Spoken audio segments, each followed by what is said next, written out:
I will say this. Beal is not going anywhere because I don't think he has enough value.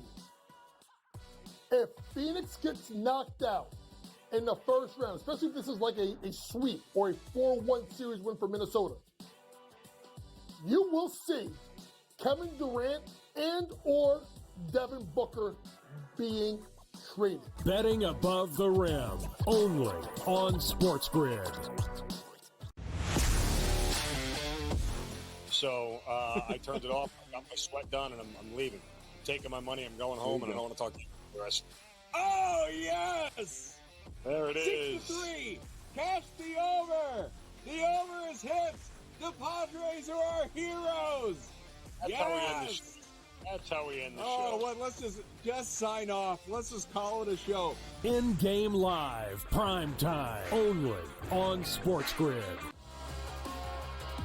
I think they're looking for a space where they can be comfortable, perhaps make some NIL money in the process, but be better set up long-term as opposed to it being 1 year jumping around. You want to kind of get your core players that have been there a couple of years, and then go get the high-profile recruit and then supplement at the transfer portal. Inside the transfer portal, only on SportsGrid.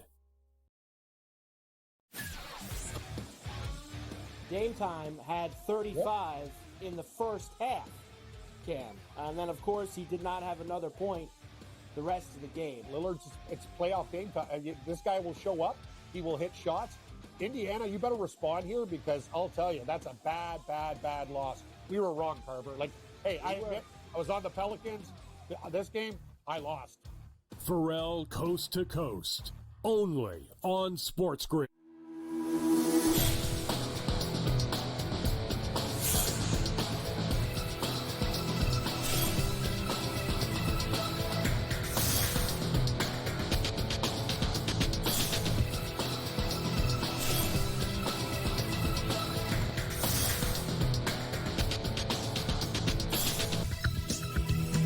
Good morning, happy Monday. Welcome to NewsWire. Great to be back with you here on SportsGrid. I'm Craig Mish. Hope you had a fun and enjoyable weekend with lots of action in the NBA, the NHL, Major League Baseball, and, of course, the NFL Draft. Those are just some of the topics that we'll be covering on the show today. Jacob Camenker will put a bow on the NFL Draft this weekend. We'll talk about the teams that succeeded, maybe some of the teams that failed, and, of course, the story that really overwhelmed the draft, no doubt, with the drafting of Michael Penix Jr., quarterback for the Atlanta Falcons. In addition to that, we've got our guest contributor, as always, from Legal Sports Report. Today, Mike Mazzeo is in the house for the very latest there. And it is officially Kentucky Derby week here on SportsGrid as well. So we'll have a special preview as we get ready for, of course, the Run for the Roses on late Saturday afternoon. But we begin the show with the National Basketball Association, and we do have some sweeps to talk about and some potential coaches that could be in trouble as well. That's where we begin, as the Minnesota Timberwolves are having a great season. They swept the Phoenix Suns in the first round of the Western Conference playoffs, 122-116 yesterday. Minnesota completes the sweep 4-0, and the Timberwolves were a very slight dog in the game, +1, but they were dogs in the series too. Total of 213.5. Of course, that goes way over the total in this one. And guess who is out of the playoffs yet again? Future Hall of Famer Kevin Durant, who talked yesterday about being swept by the Wolves and also discussed about some things that the club needs to do better next season. They made more shots than us, made more plays. They hit tough shots too. Got to give them credit, man. They played a great series. Yeah, we could be better in all areas. It's hard to pinpoint just one thing right now. I mean, when you reflect back on the season, I think that, like I've been saying, we just was inconsistent with our play and the style of play that we wanted. But that's as far as I'll go. I think guys will dig deep this summer, work on what they need to work on individually. Coaching staff going to try to make adjustments because we got stuff on film all season on who we could be as a team. So it's a great opportunity in the summertime to focus on your individual game, enjoy your time off, but also realize, come back and try to make some adjustments so we can't not go through this again. When you look at this game, it was kind of the first of the series where you and Book both had it going in the same. And some reports circulating right now that the possibility of Frank Vogel being shown the door is out there. We'll see if that ends up happening with them getting swept in the first round. All right, now let's get to the Eastern Conference, where the New York Knicks has imposed their will on the Philadelphia 76ers. They defeat Philly 97-92 the final, and the Knicks can wrap up the series at the Garden this week. 76ers, of course, were favored in the game, but they could not account for Jalen Brunson. How about this game? 47 points, 10 assists, 18 of 34 from the field. Joel Embiid can't do it by himself. 27 points, 10 rebounds in the game. 47 points, by the way, a Knicks playoff record for Brunson, who was such a tremendous addition to the team, and talked about scoring a franchise-high 47. No. You're happy you got a win, and you can look forward to see how can we be better and get another one. And so, yeah, it's cool, and I'm thankful, and just to be had the opportunity and do all that stuff. But there's no extra to that. It's just we win, we move on, and we figure out how can we be better. Coin flip series continues with the Mavericks and Clippers. Just take the dog, I guess, in this series, because yesterday Clippers 6.5-point underdogs and won the game outright. 116-111 against Dallas. Now that series is tied at 2. How about James Harden going off yesterday? 33 points, 6 rebounds, 7 assists. And certainly with guys like Kawhi Leonard being out, Harden has stepped up big time. We'll see how far this series goes, but again, a minimum of 6 games there. Now, of course, Giannis not playing right now for the Milwaukee Bucks, and that is certainly costing them. Indiana went up 126-113. Now they are up 3-1 in the series. They are 1 game away from moving on to the second round for the first time since 2014. Indiana was 10-point favorites in the game, and they ended up winning by more than that. We'll see if they can wrap it up this week. Meanwhile, we do have more games in the NBA to discuss tonight. The Boston Celtics, once again, a big favorite in Miami. 10.5 points, total of 203.5. Boston with a 2-1 series lead. Oklahoma City can continue to win and sweep tonight if they pick up a victory in New Orleans. They're 4.5-point favorites. The Thunder lead the series 3-0. And LeBron James and the Lakers came up big in that Game 4 scenario. Can they win in Denver tonight to stay alive? The Nuggets are 7-point favorites as they go into the Mountain High City tonight. Now, in the National Football League, as far as the draft is concerned, we'll dive into it. But first, a scary situation for a wide receiver on the Houston Texans. Tank Dell was wounded in a shooting in Sanford, Florida, shortly after midnight on Sunday morning.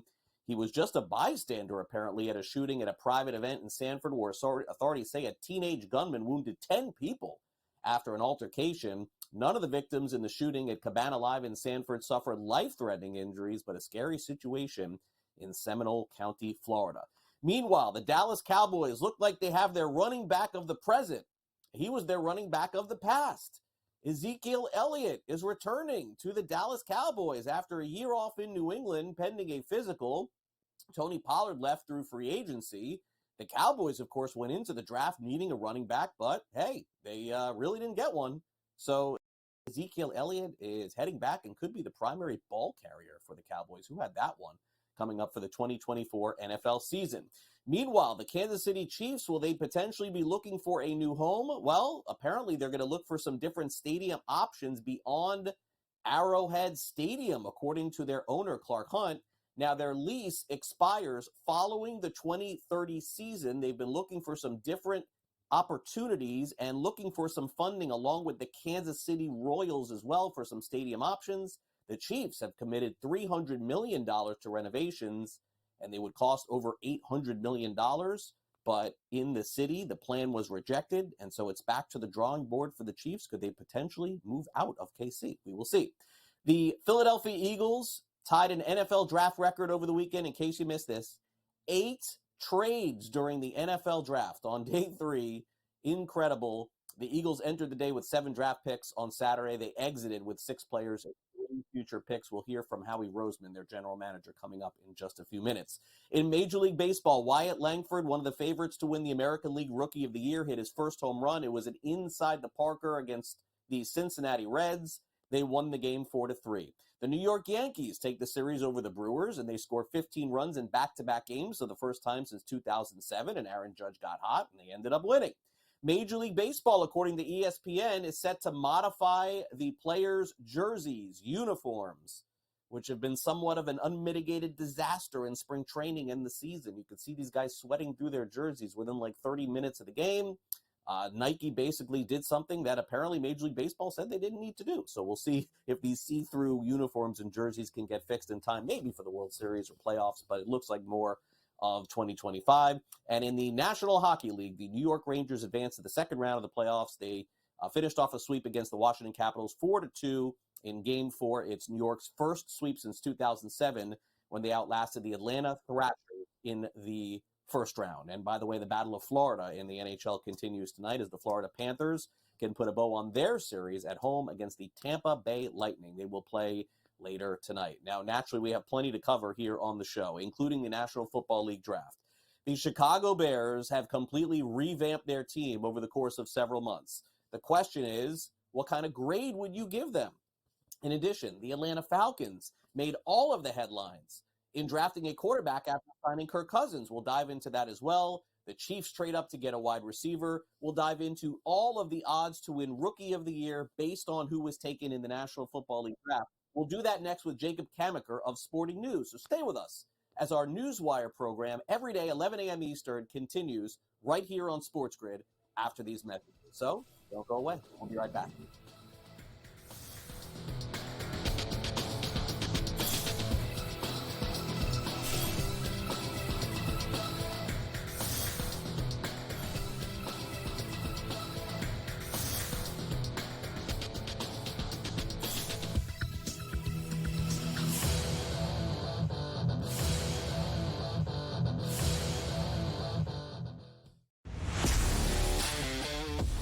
So I turned it off. I got my sweat done, and I'm leaving. I'm taking my money. I'm going home, and I don't want to talk to you for the rest. Oh, yes! There it is. 6-3. Cash the over. The over is hit. The Padres are our heroes. That's yes! how we end the show. That's how we end the show. Oh, well, let's just sign off. Let's just call it a show. In-game live, prime time, only on SportsGrid. Quotes coming out about Embiid. Oh, he's a warrior. You'll never get him off the court. You're just telling me he's an injury. He's one slip and fall away from not seeing him anymore in this series. I would have sat him because there was only 1 day between the two games. It's 2 days between games 2 and games 3, and it's 2 days between games 3 and game 4. Betting above the rim, only on SportsGrid. Anyone that's been to a sporting event, the atmosphere before a game, I think Game Time Decisions has that same exact atmosphere. This is our arena. This is what we do. There is going to be an energy to Game Time Decisions that you will feel night in and night out. The excitement you get when you lock your bets in, when you're figuring out what you want to do, we can zone in on the biggest games each night. I want this to be the place that people come to before the games start so they feel as ready as possible to lock in their cards. We are going to hit every single one of those markets that you need to know about. We're going to go through every single thing, and I've got a great team behind me that's going to help me get the job done. There is not going to be a better place, I promise you, than Game Time Decisions to get that new information, react to it, and be able to then bet accordingly. We will have everything at our disposal, and we will use that to our advantage. I'm Kevin Walsh. Tune into Game Time Decisions from 6 to 8 p.m. Eastern on SportsGrid.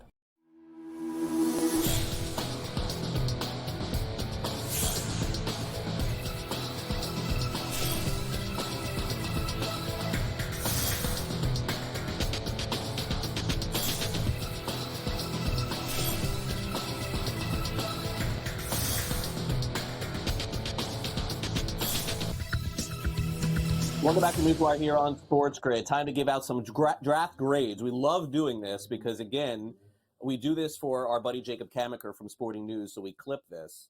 And so when Jacob's hoping to be 51% right on these, because on the wrong ones, my gosh, these clips live on the internet forever. So let's bring Jacob in as he gives out some draft grades.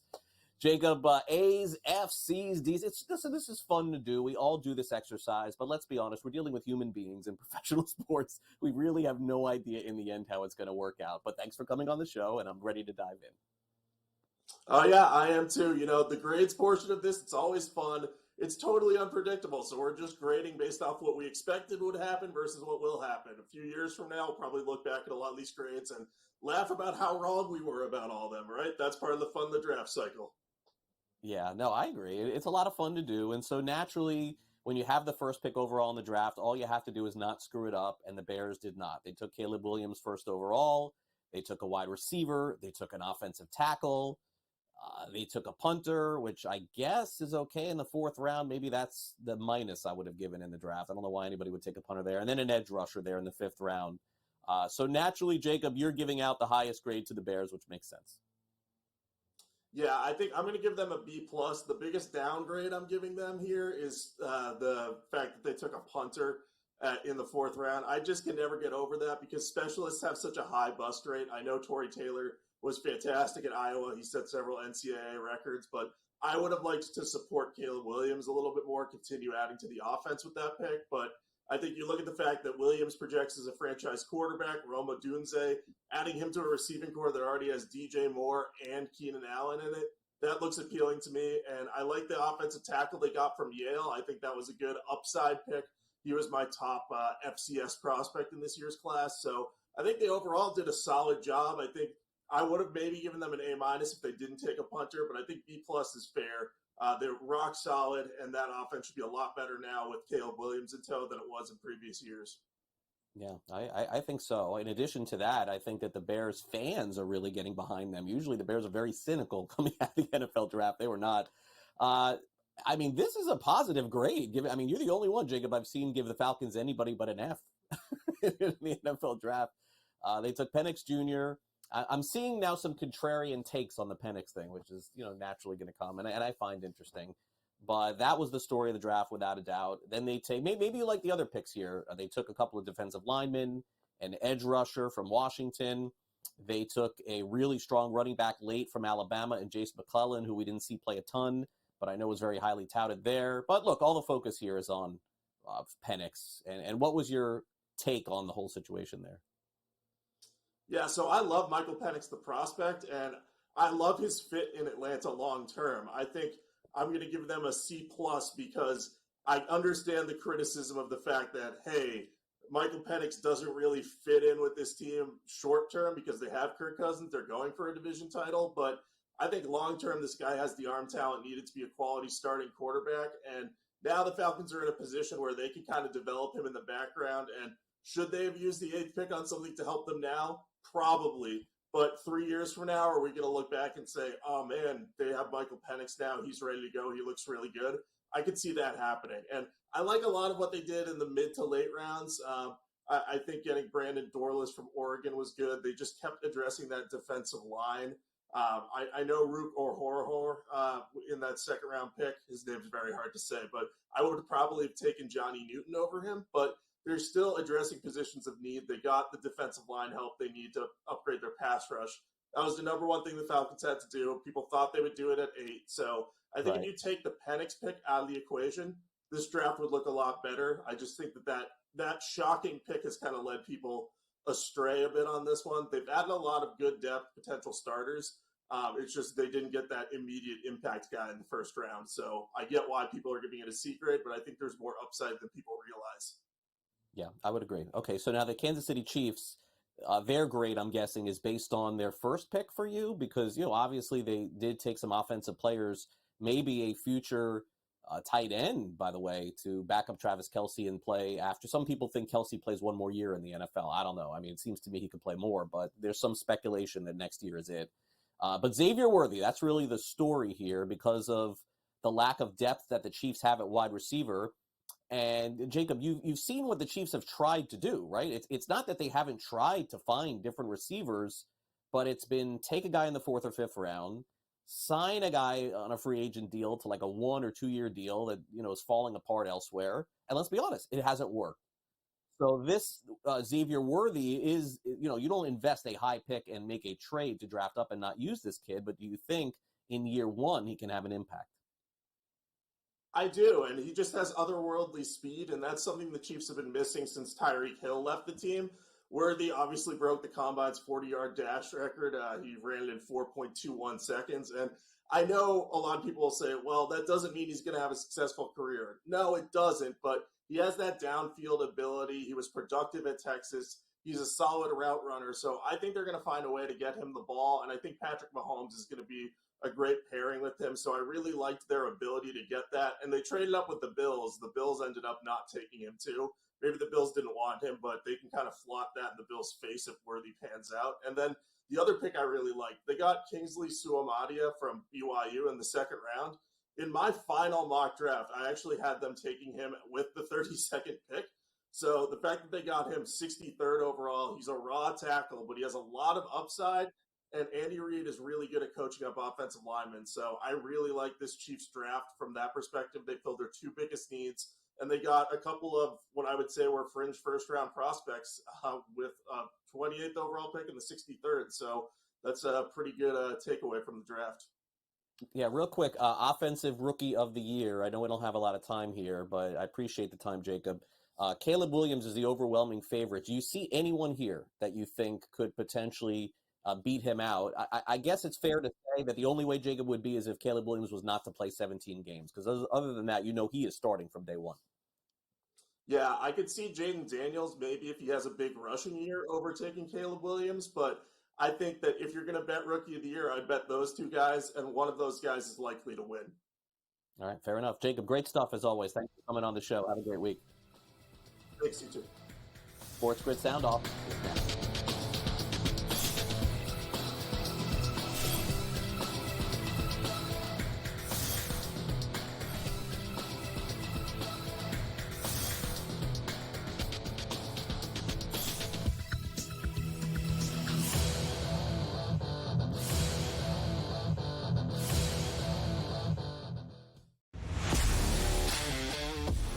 So I turned it off. I got my sweat done, and I'm leaving. I'm taking my money. I'm going home, and I don't want to talk to you for the rest. Oh, yes! There it is. 6-3. Catch the over. The over is hit. The Padres are our heroes. That's how we end the show. That's how we end the show. Oh, well, let's just sign off. Let's just call it a show. In-game live, prime time, only on SportsGrid. Quotes coming out about Embiid. Oh, he's a warrior. You'll never get him off the court. You're just telling me he's an injury. He's one slip and fall away from not seeing him anymore in this series. I would have sat him because there was only 1 day between the two games. It's 2 days between games 2 and games 3, and it's 2 days between games 3 and game 4. Betting above the rim, only on SportsGrid. Anyone that's been to a sporting event, the atmosphere before a game, I think Game Time Decisions has that same exact atmosphere. This is our arena.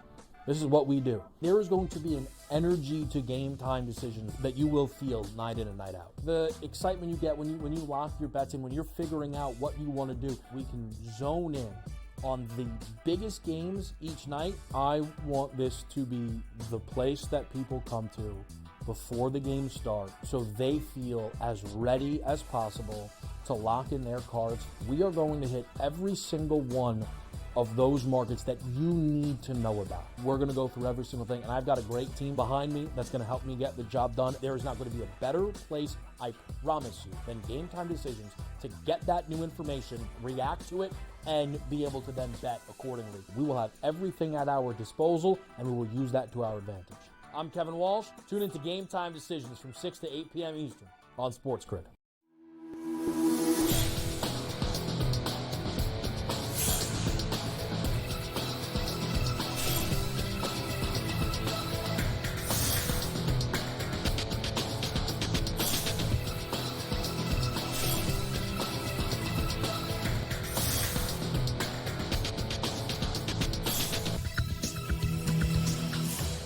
All right, welcome back to NewsWire. It's time for the SportsGrid Sound Off. Our associate producer, Frank, is very upset at Joel Embiid of the Philadelphia 76ers. I mean, Frank, your team is leading the series 3-1. I mean, can New York fans just be happy with something for like 5 minutes?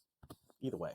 Look, there are some players in the NBA, let's be honest, who like to talk. They love those cameras. We've seen it before. We're going to see it again. One of those players, by the way, is a great player in the National Basketball Association. Probably fair to say top 5 player in the NBA, maybe top 3. I mean, maybe even top 2 when healthy. Who knows? Joel Embiid of the Philadelphia 76ers. Look, they played okay, a couple games ago at home. They did not play as well against the Knicks at home in their last game. So, look, the players are taking accountability. They're saying all the right things. But one thing that Embiid said is not going to sit all that well with the fans in the city of brotherly love in Philadelphia. I have a feeling about this. Joel Embiid, after losing to the Knicks at home, expressed his thoughts about how Knicks fans made the trip to his arena, and that did not sit well with him. Home court advantage here. How strange was it for you the past 2 games with the significant amount of Knicks fans in the house? Disappointing. I love our fans. I think it's unfortunate, and I'm not calling them out, but it is disappointing. Obviously you got a lot of Knicks fans, and they're down the road and never seen it. And I've been here for 10 years. Kind of pisses me off, especially because Philly is considered a sports town. So, they've always shown up, and I don't think that should happen. It's not okay. All right, so that's about it. Now, listen, I, obviously did not grow up in Philly, and have only been to limited games there, including last year's playoff series with the Marlins and Philadelphia Phillies. But I wonder what kind of effect this is going to have on the 76ers fans. And by the way, they may not get another home game this year. The next time they may see Embiid is their first game of the season next year. But we'll see if Philly can pull out the next game at Madison Square Garden. Now, naturally, Embiid was not the only topic of discussion over the weekend on social media. We had plenty to talk about. Spencer Rattler, of course, in the NFL draft, slipping some more. Lakers finally beating the Denver Nuggets. It only took 2 years. Katie Stupak from our social media group talked about all of those topics and more. Are the 76ers the worst fans, or are the Knicks fans just the best? Joel Embiid was pretty upset to see Wells Fargo Center filled up with so many passionate Knicks fans. Normally, the 76ers have a pretty good home court advantage, but that was not the case during Game 3 and Game 4. Embiid said it kind of pisses him off. Unfortunately for him, he'll be seeing a lot more Knicks fans during Game 5 at MSG. Someone get Keon Coleman a deal with Macy's. During his introductory presser, he made quite the impression. He talked about shopping at Macy's, golf, playing the guitar, and he even shared with the press that he scored 3 imaginary touchdowns in the span of 30 seconds. He is an absolute character, and I'm so excited to watch him during this season. Spencer Rattler might have lost some draft stock from a reality TV show that he did in high school. In his show on Netflix, he was seen criticizing his own teammates. He was only 17 then, so I do think that he has had some personal growth since. The Lakers have kept themselves in the fight. They managed to win a game and avoid the sweep even with Jokic's triple-double. The Denver Nuggets are leading 3-1. And Katie will be back with us again on the show, unless she's wrong about those picks. No, I'm just kidding. Katie was doing a great job. Okay, now let's get to the NFL draft, where not 1, not 2. Remember LeBron James and Chris Bosh and Dwayne Wade said not 1, not 2 championships, not 3, not 4, not 5. Remember that? Howie Roseman, before the NFL draft, should say, I'm going to make not 1, not 2, not 3, not 4, not 5 trades. He made 6 trades, or 8 trades, was it, over the weekend, talked about getting 2 first-round players. He was a first-round player for us, and Jeffrey said this tonight. It's rare for us to be picking in the 20s and to get 2 first-round players, and both those guys were first-round players for us, and we didn't have 32 first-round guys, so when you get that opportunity to get 2 first-round guys, especially picking where we were, we felt like it was an opportunity, and it was obviously an area that we wanted to address.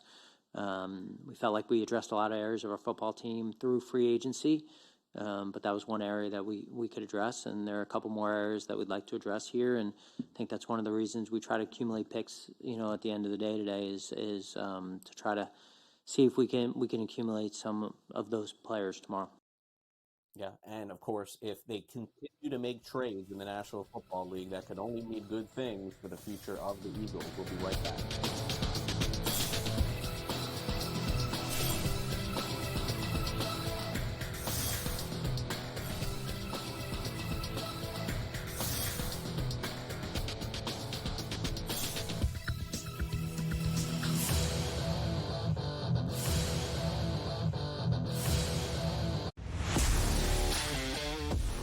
So I turned it off. I got my sweat done, and I'm leaving. I'm taking my money. I'm going home, and I don't want to talk to you the rest. Oh, yes! There it is. 6-3. Cash the over. The over is hit. The Padres are our heroes. That's yes! how we end the show. That's how we end the show. Oh, what? Let's just sign off. Let's just call it a show. In-game live, prime time, only on SportsGrid. Quotes coming out about Embiid. Oh, he's a warrior. You'll never get him off the court. You're just telling me he's an injury. He's one slip and fall away from not seeing him anymore in this series. I would have sat him because there was only 1 day between the two games. It's 2 days between games 2 and games 3, and it's 2 days between games 3 and game 4. Betting above the rim, only on SportsGrid. Anyone that's been to a sporting event, the atmosphere before a game, I think Game Time Decisions has that same exact atmosphere. This is our arena. This is what we do. There is going to be an energy to Game Time Decisions that you will feel night in and night out. The excitement you get when you lock your bets in, when you're figuring out what you want to do, we can zone in on the biggest games each night. I want this to be the place that people come to before the games start so they feel as ready as possible to lock in their cards. We are going to hit every single one of those markets that you need to know about. We're going to go through every single thing, and I've got a great team behind me that's going to help me get the job done. There is not going to be a better place, I promise you, than Game Time Decisions to get that new information, react to it, and be able to then bet accordingly. We will have everything at our disposal, and we will use that to our advantage. I'm Kevin Walsh. Tune into Game Time Decisions from 6 to 8 p.m. Eastern on SportsGrid.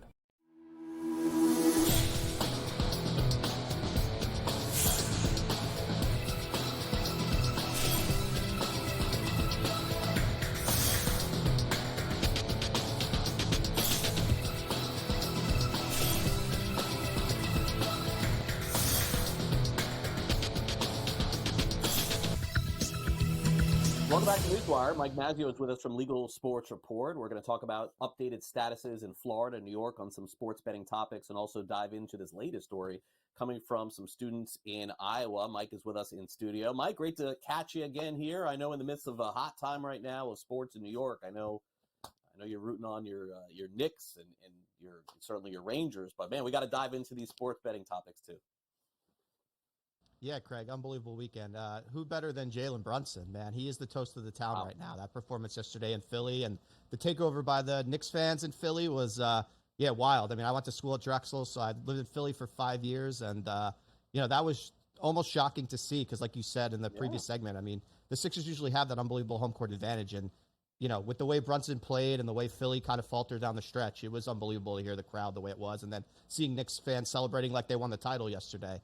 They don't have the success, so they take every win they can get, and who knows, could be a special ride here for them in the playoffs. Yeah, no, I remember last year going to Philadelphia. Now, again, the Marlins fans are not going to travel all across the country, Mike. We know that, but, I don't know that I saw 2 fans in Citizens Bank Park last year there. It's shocking that not only some fans, but for them to take it over, I could never have seen coming. But anyway, our story with you is to dive into the latest on sports betting news and some different topics as well. And our topic today is a story that's been going on for a year that has definitely flipped the script, as we would say. How about these students in Iowa who were part of that sports betting probe, essentially cleared, and now are kind of flipping this back on the feds here, saying, basically, they didn't deserve to be involved in it. And, I don't know how this is going to turn out in the end, Mike. I know this is all about money, looking for a payout in some way. That's always the way that this is. But do they have a shot at winning this? Yeah, Craig, I think that's a great question. Obviously, that's what everybody wants to know. And given that the case was dismissed by the state, you'd imagine they have a pretty good chance here. This was a case where all these students had done something wrong. A lot of them, they had 12 admitted to underage gambling. I think paid like a 600-something fine when somebody said, there was like this huge takedown in the case, and then these students ended up paying the equivalent of like a speeding ticket. But there's 4, Iowa State kids that had their cases dismissed. They are part of this lawsuit of 26 student athletes. I think it's like 16 from Iowa, 9 from Iowa State, and then 1 from a community college in Iowa. All were, charged in this probe. And all of a sudden, like you said, the tables have turned with this warrantless search. It was basically, we did something wrong, but how these DCI agents in Iowa obtained this information was through a warrantless search. They used a monitoring tool called Kibana to geofence the perimeters of a couple campuses, found these students were underage. Some of them were using their parents' accounts that their parents had set up, which is obviously illegal. And, they did something wrong, but at the same time, it was improper, and a lot of them lost their eligibility. I think most of the kids would say we kind of deserved it, but at the same time, the way they went about it was wrong. So, yeah, I mean, there's seeking punitive damages, like you said, Craig. We knew this civil suit was coming in.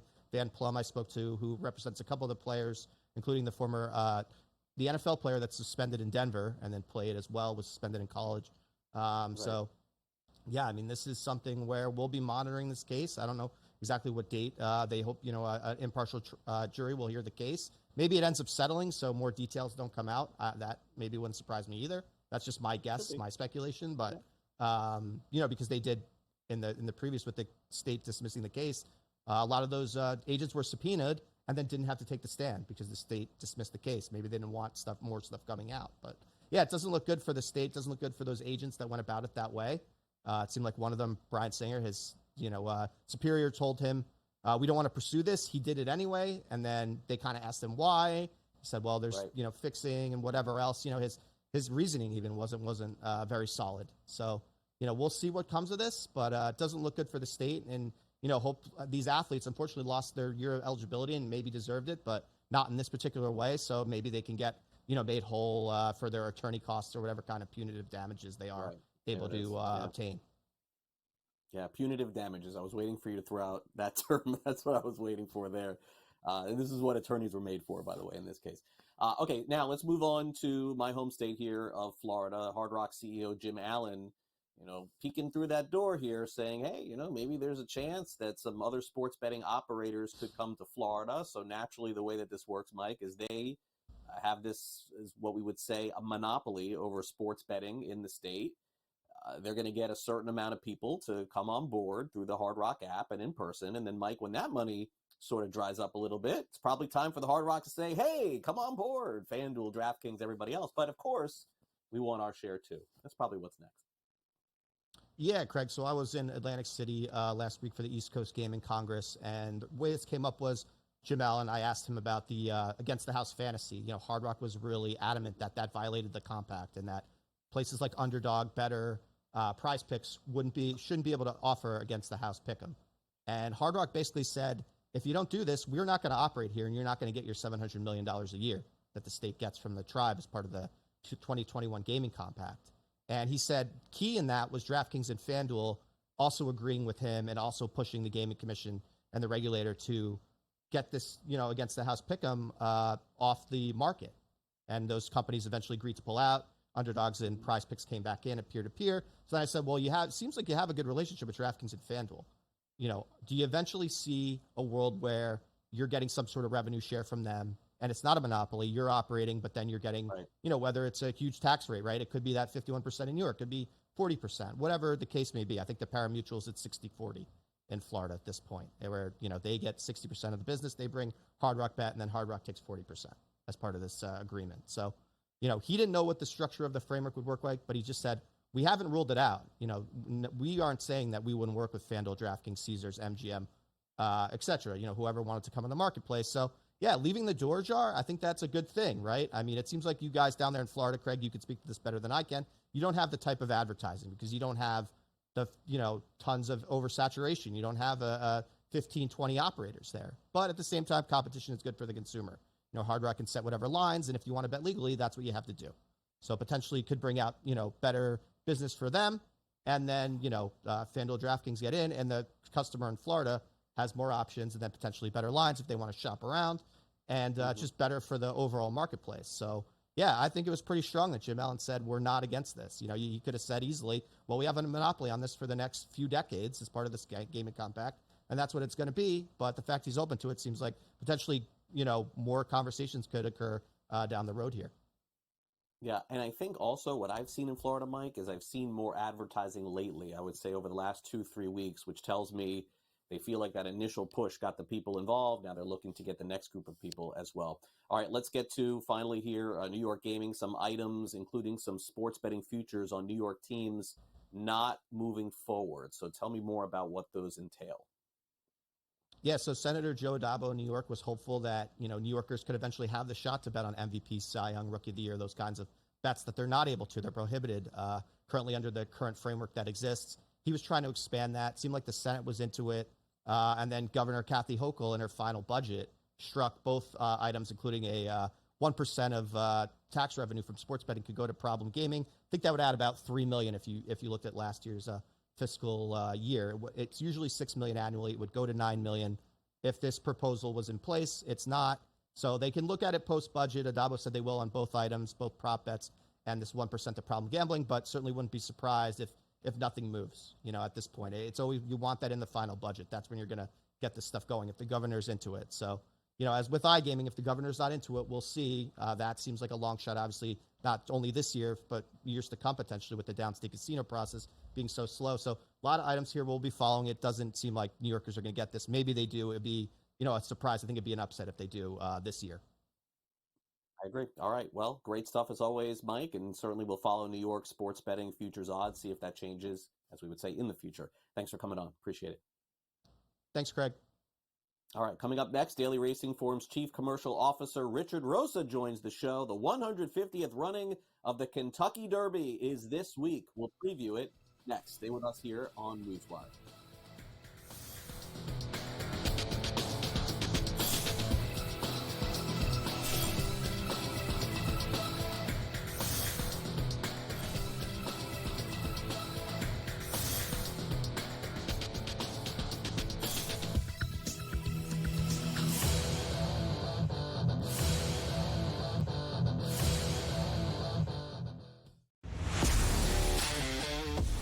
So I turned it off. I got my sweat done, and I'm leaving. I'm taking my money. I'm going home, and I don't want to talk to you the rest. Oh, yes! There it is. 6-3. Catch the over. The over is hit. The Padres are our heroes. That's yes! how we end the show. That's how we end the show. Oh, well, let's just sign off. Let's just call it a show. In-game live, prime time, only on SportsGrid. Quotes coming out about Embiid. Oh, he's a warrior. You'll never get him off the court. You're just telling me he's an injury. He's one slip and fall away from not seeing him anymore in this series. I would have sat him because there was only 1 day between the two games. It's 2 days between games 2 and games 3, and it's 2 days between games 3 and game 4. Betting above the rim, only on SportsGrid. Anyone that's been to a sporting event, the atmosphere before a game, I think Game Time Decisions has that same exact atmosphere. This is our arena. This is what we do. There is going to be an energy to Game Time Decisions that you will feel night in and night out. The excitement you get when you lock your bets in, when you're figuring out what you want to do, we can zone in on the biggest games each night. I want this to be the place that people come to before the games start so they feel as ready as possible to lock in their cards. We are going to hit every single one of those markets that you need to know about. We're going to go through every single thing, and I've got a great team behind me that's going to help me get the job done. There is not going to be a better place, I promise you, than Game Time Decisions to get that new information, react to it, and be able to then bet accordingly. We will have everything at our disposal, and we will use that to our advantage. I'm Kevin Walsh. Tune into Game Time Decisions from 6 to 8 p.m. Eastern on SportsGrid.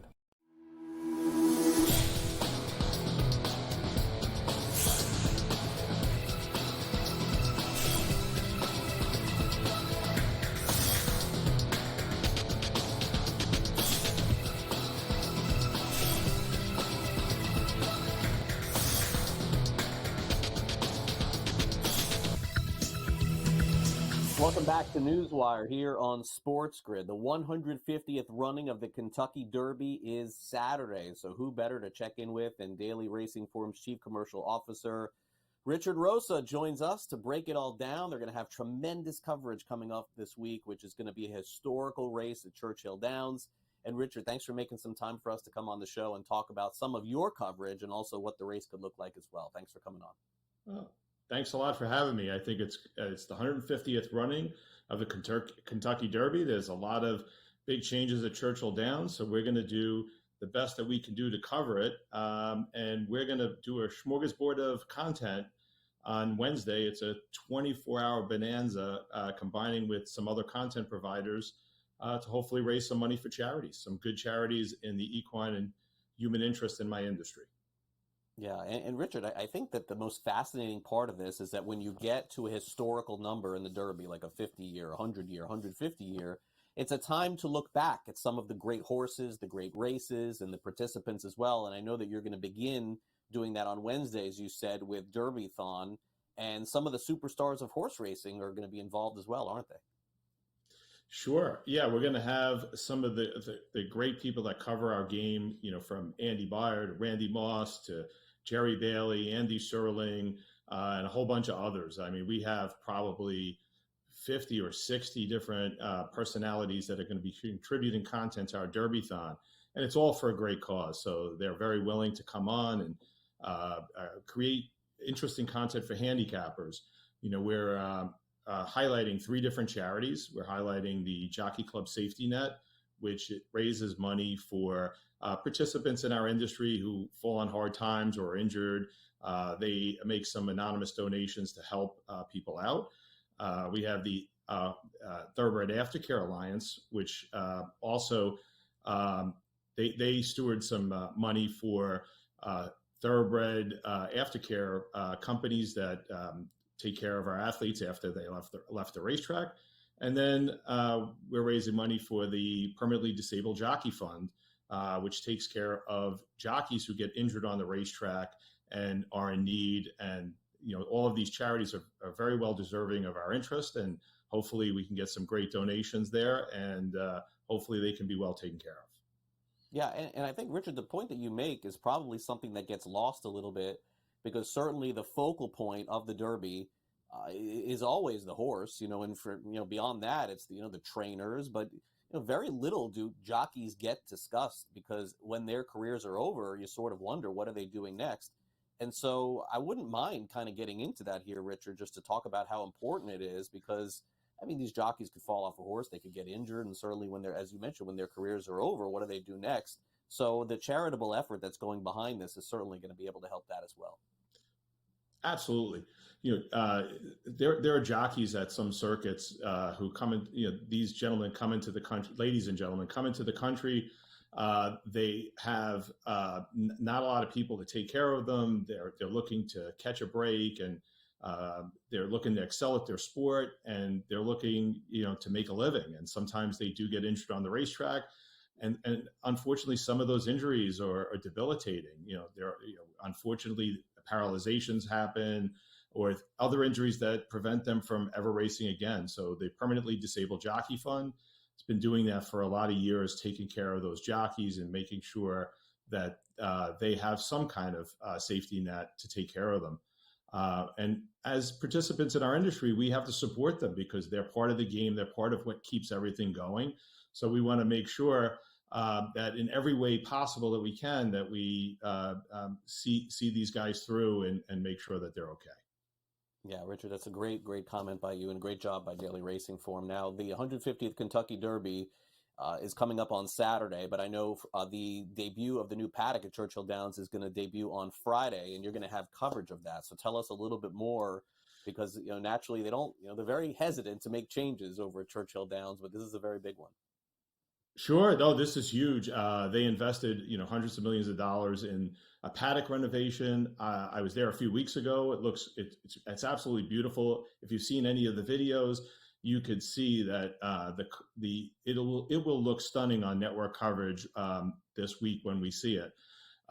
It has info boards that'll show everything that's going on for betting and for information at the race. They have some clubs and bars that are absolutely phenomenal that they're going to keep open only on Derby week.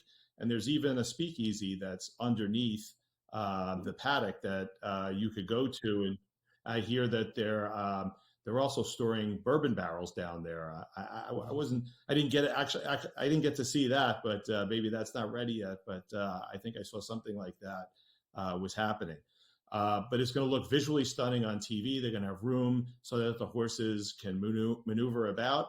And if you're on the other side of the paddock in one of the clubs, they have a smoked window that you could see out and the horses can't see in. So you're about as close to the action as you possibly can get. So I really applaud Churchill Downs for making this kind of innovation and putting our horse, our game on such a spectacle day in such a positive light. Yeah, Richard, this is going to be, I think, a fantastic event. And starting Wednesday, people can stream and watch this at Daily Racing Form. Tell us more about how people can access the video and everything going on with Derbython. Sure. We're not the only content provider. It's Daily Racing Form and America's Best Racing and In the Money Media, 3 great content companies that are collaborating on this. And we're all going to stream a 24-hour cavalcade of shows on each of our YouTubes. So anybody who wants to find us can go to the DRF and the America's Best Racing and the Money Media YouTubes, and they can see the content. We're going to run 24 hours of unrepeated original content that's going to help people break down the Kentucky Derby and the Kentucky Oaks. And if they want to understand what to wager on, how to wager, we have all the experts in the whole industry that'll be able to help everybody. Oh, it's going to be awesome. Thanks again, Richard, for coming on. Really appreciate it. Look forward to the coverage on Wednesday. Thanks for appearing on NewsWire today. Absolutely. Thanks for having me. Really appreciate it. All right, Richard Rosa here with us. The Kentucky Derby Saturday afternoon previews all week long right here on NewsWire and also on SportsGrid. We'll take a quick time out here on the show. If we wrap things up, we will talk about a mannequin falling on a track. Let's go.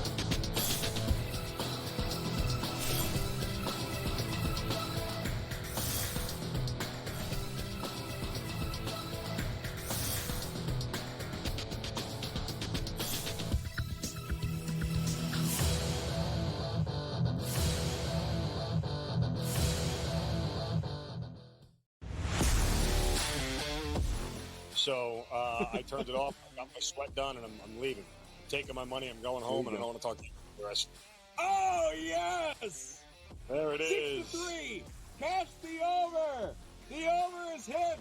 The Padres are our heroes. That's how we end the show. That's how we end the show. Oh, well, let's just sign off. Let's just call it a show. In-game live, prime time, only on SportsGrid. Quotes coming out about Embiid. Oh, he's a warrior. You'll never get him off the court. You're just telling me he's an injury. He's one slip and fall away from not seeing him anymore in this series. I would have sat him because there was only one day between the two games. It's 2 days between games 2 and games 3, and it's 2 days between games 3 and game 4. Betting above the rim, only on SportsGrid. Anyone that's been to a sporting event, the atmosphere before a game, I think Game Time Decisions has that same exact atmosphere. This is our arena. This is what we do. There is going to be an energy to Game Time Decisions that you will feel night in and night out. The excitement you get when you lock your bets in, when you're figuring out what you want to do, we can zone in on the biggest games each night. I want this to be the place that people come to before the games start so they feel as ready as possible to lock in their cards. We are going to hit every single one of those markets that you need to know about. We're going to go through every single thing, and I've got a great team behind me that's going to help me get the job done. There is not going to be a better place, I promise you, than Game Time Decisions to get that new information, react to it, and be able to then bet accordingly. We will have everything at our disposal, and we will use that to our advantage. I'm Kevin Walsh. Tune into Game Time Decisions from 6 to 8 p.m. Eastern on SportsGrid.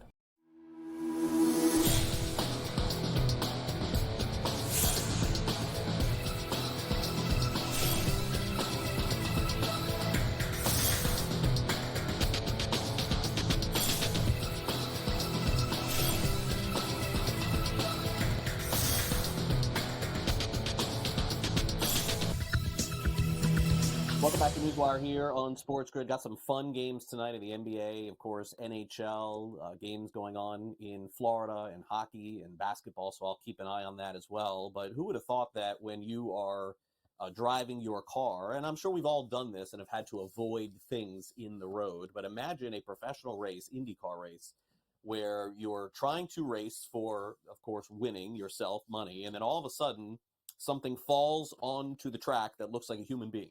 I mean, this is true. This happened in Alabama. And it was more for posterity that they had this mannequin on the track or above the track, but they did not expect the mannequin to actually fall onto the track, which is indeed what happened this weekend at this IndyCar race. Now, Scott McLaughlin almost hit this mannequin that fell onto the track. McLaughlin said, "I was a little mad," he told NBC Sports. Then he said, quote, "I realized that somebody else had hit the fence. That wasn't what the yellow was for. I love the artistic stuff, but it probably doesn't need to be above the track to cause a yellow flag like that. And it probably will change next year." And then he said, maybe after that. So, I guess, for those of you who, follow auto racing, and again, it's not for everyone, but certainly what they try to do is spice things up, make things a little bit artistic. And so naturally what they're doing is they're just going round and round on this track. And then all of a sudden, boom, mannequin falls. And they think it's a person for a minute. So the yellow flag comes, they remove the mannequin, and the race goes on. Indeed, that is what happened this weekend. You can see this on social media and all over YouTube as well. All right, so the NFL draft came and went this weekend, and I believe it was the second day of the draft where we had heard that the popularity of taking the last player in the NFL draft is something that teams don't want to pass up on. And so, in fact, the New York Jets refused to trade.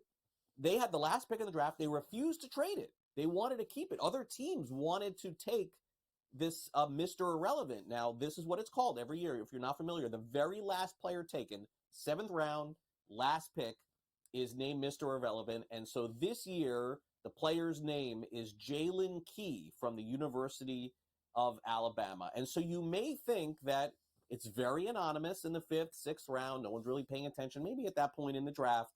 But whoever the last pick in the draft is has a chance to really make a name for themselves. They get some sort of award, they get a trophy for being the last pick, and they have a chance to actually succeed, maybe more so than players that would be taken ahead of them in the 7th round too, just because of the popularity of being the final pick of the NFL draft. So congrats to Jalen Key. And I guess the moral of the story here is don't expect the last pick in the draft to get traded all that much because teams want to keep it. Now, the Minnesota Timberwolves are moving on to the next round of the Western Conference NBA playoffs. The question is, are they going to be moving on with their coach, Chris Finch? Folks, you can't make this stuff up. A coach hurt on an NBA court. Yes, indeed, this happened. With 1 minute and 40 seconds left in the 4th quarter of the Minnesota Timberwolves closeout game to defeat the Suns in 4, Mike Conley was driving down the court. He was forced out of bounds by Devin Booker, who was called for a foul. Conley collided with the head coach Finch, who went down holding his right knee. He had to be taken off the court. My gosh, the team has confirmed he ruptured his patella tendon. He left the arena on a cart. He did not speak to the media postgame. And assistant coach Micah Nori took over, assuming those duties.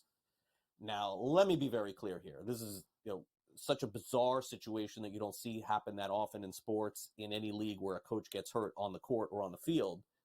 But you can be rest assured, I don't care what they are saying, in some way, with the Timberwolves moving on, this guy is going to be coaching, right? Like, where is it going to be for? Is he going to be? I'm assuming he'll be on crutches or be somewhere. He'll be sitting, in a chair of some kind. There's no way this guy is missing the Timberwolves' run toward a Western Conference championship. Now, again, they're still going to have to, in all likelihood, go through Oklahoma City. Oklahoma City's up 3-0. They would have to go through Denver potentially. Denver's up 3-1. But this is like the best year ever for the Minnesota Timberwolves. And I would imagine you will see Coach Finch back on the sideline soon. All right, that will do it for our show today. Thanks to Richard Rosa for coming on the program, talking some Kentucky Derby with us. Also, Jacob Camenker from Sporting News and Mike Mazzeo from Legal Sports Report, our associate producer Frank and our producer Michael Cohen. I'm Craig Mish. We have the early line coming up next, and that is followed by Scotty Farrell. He's in the house today. 3 o'clock Eastern, getting you caught up on everything happening in the National Basketball Association, the Stanley Cup playoffs, Major League Baseball, and an early look at the Kentucky Derby as well. We'll be right back here tomorrow for our next edition of NewsWire. That's 11 a.m. Eastern, as we'll recap what happens tonight in the NBA. Will Denver move on? How about Oklahoma City? We'll touch on those topics and preview the rest of the NBA as well. So hopefully you enjoy the rest of your Monday. I'm looking forward to seeing you right back here, 11 a.m. Eastern, for our next edition of NewsWire. Have a great day, everyone.